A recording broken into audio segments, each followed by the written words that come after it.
2019 সাল থেকে বাংলাদেশে হুট করে কমে যায় হীরার আমদানি, কিন্তু কমেনি কেনাবেচা। কিভাবে, সেই রহস্যের অনুসন্ধান করতে গিয়ে বেরিয়ে আসে দুটি তথ্য।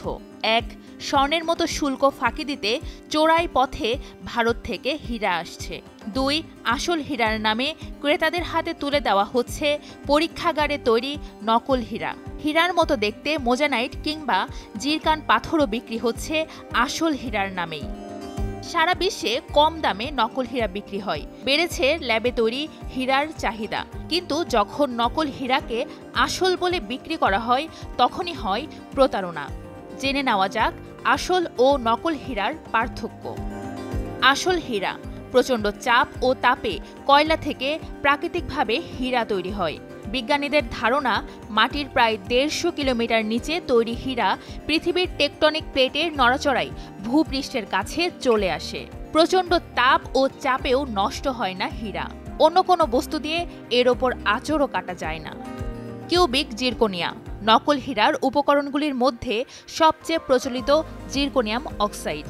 বিভিন্ন রং ও আকারের কিউবিক জিরকোনিয়ামকে কাট ও পলিশ করার পর নির্ধারণ করা হয় এর গুণমান।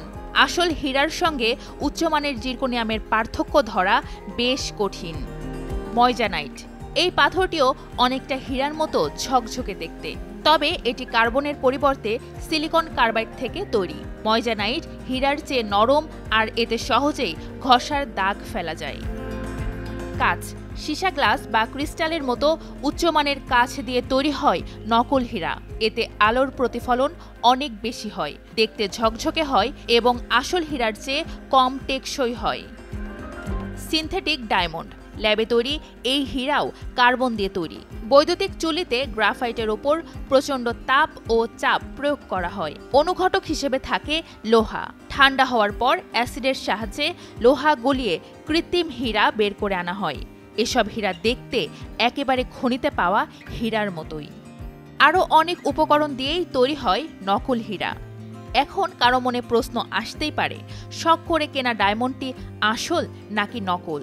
সেক্ষেত্রে বাসায় বসেই কিছু পরীক্ষা চালিয়ে নিশ্চিত হতে পারেন। পানি দিয়ে পরীক্ষা। একটা কাচের গ্লাসে অর্ধেকের বেশি পানি নিন। হীরার টুকরোটি পানিতে ছেড়ে দিন। যদি হীরা আসল হয় তাহলে ডুবে যাবে, আর নকল হলে তা পানিতে ভেসে উঠবে। তবে হীরার টুকরোর সাথে ধাতব খণ্ড থাকলে তার ভারে এমনিতেই ডুবে যাবে, ফলে কাজ হবে না এই পরীক্ষায়। নিঃশ্বাস দিয়ে পরীক্ষা।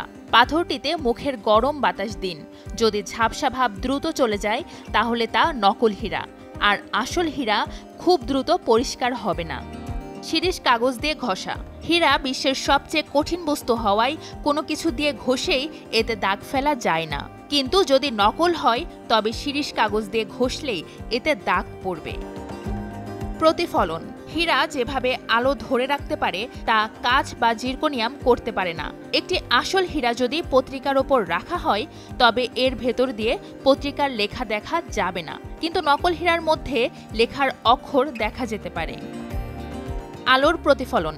হীরাতে আলো ফেললে এর ভেতরে ধূসর ও ছাই রঙের আলোর ছটা দেখা যায়, আর বাইরের দিকে প্রতিফলিত হবে রংধনুর রং, যাকে বলা হয় ফায়ার।